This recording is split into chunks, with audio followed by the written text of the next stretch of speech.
I fantasize a lot about dying. Will I get hit by a truck or get diagnosed with cancer?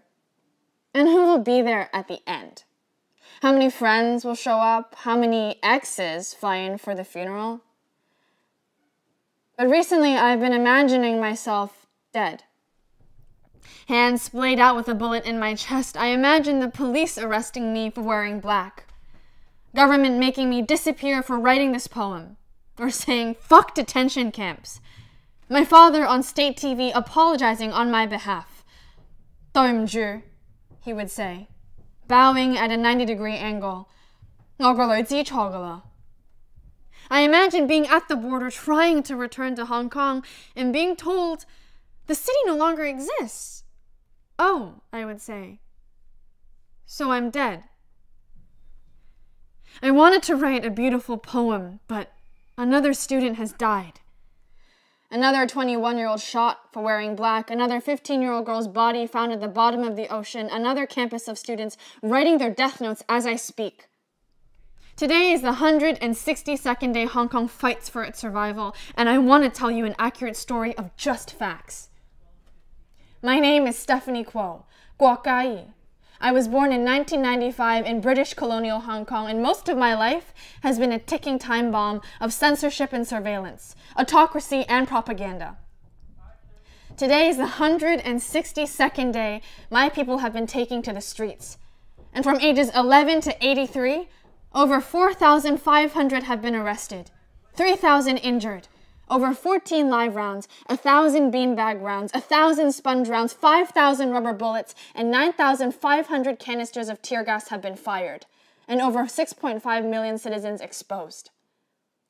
My people have been burned and beaten, attacked and abused, assaulted, raped, shot, threatened, taunted, drowned, and killed. I have watched countless videos of cracked skulls and broken bones, taunted citizens and last breaths, innocent screams from children on the street. Another student has died. He fell, they say. It was an accident, they say, from a third-story parking lot, they say. When he died, the policemen laughed, declared they would pop champagne to celebrate the death of another cockroach. So I want this to be a good story. I want to say, go ahead, China. Make me disappear. Arrest me for writing ugly, accurate words. Ban me from a country that has never protected my people, because these are my people. That 21-year-old shot in the stomach at 8 in the morning. Pedestrian run over by a police motorcade.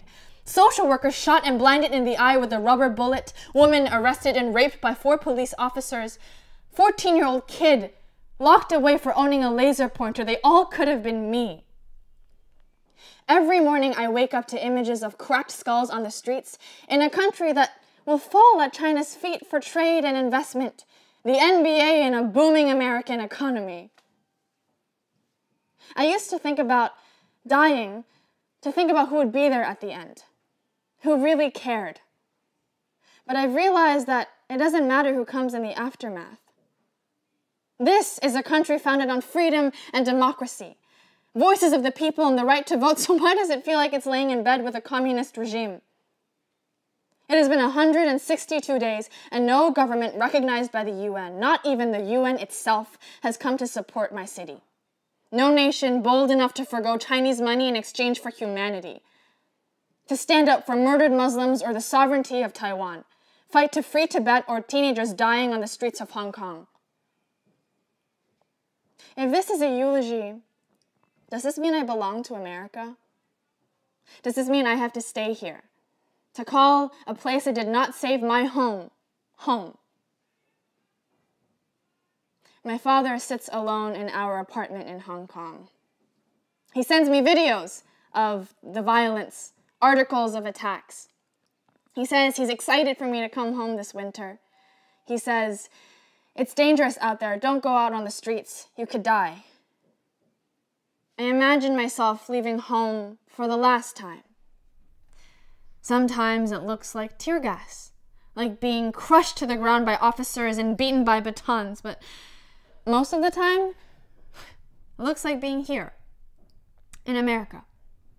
taking pictures of sunsets and sipping wine out of a cup made by people trapped in a regime that does not recognize humanity. Another student has died. I know. The story gets old. So here's a poem.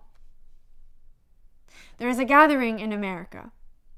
It is large, it is loud, it is very festive. There are 327 million people on their feet, and they all speak Cantonese. They're all chanting, 香港人加油, 香港人唔好放棄.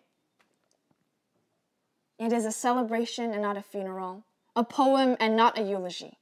It overflows out of America, and nobody's wallet relies on China.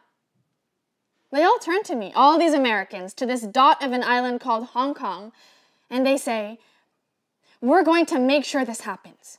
We are going to make sure you survive. And for a brief moment, doesn't that sound beautiful?